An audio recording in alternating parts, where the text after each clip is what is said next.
Pemirsa, akhir tahun 2025, Holiday Angkasa Wisata memberangkatkan 230 jemaah umroh paket 12 hari di Bandara Internasional Sultan Mahmud Badarudin II, Kota Palembang, yang diterbangkan langsung tanpa transit dari Kota Palembang menuju Madinah.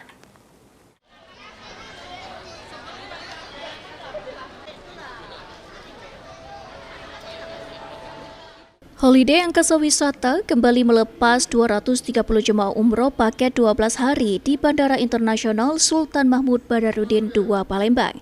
Para jemaah akan langsung diterbangkan dari Kota Palembang menuju Kota Suci Madinah tanpa transit menggunakan maskapai Garuda Indonesia.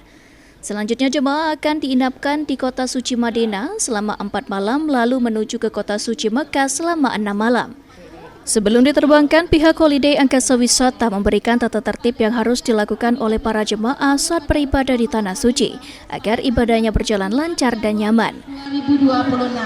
Jadi Bapak Ibu setahun di sana ya, dari 2025 sampai 2026 ya Bapak Ibu ya.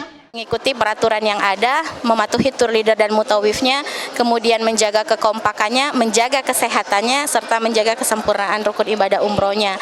Karena apa? Kami sangat berharap sekali berangkat berjumlah 230, pulang pun tentunya dalam jumlah yang sama, dalam keadaan sehat walafiat, bahagia karena sudah beribadah sambil liburan dan juga menjadi jemaah umroh yang mabrur dan mabruroh.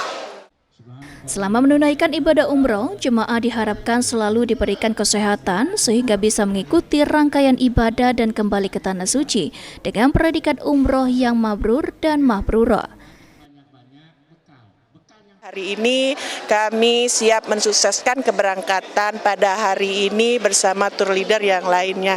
Mohon doa untuk kelancaran kami membawa jemaah. Semoga kami diberikan kelancaran, kesehatan sampai pulang ke Indonesia nantinya. Alhamdulillah.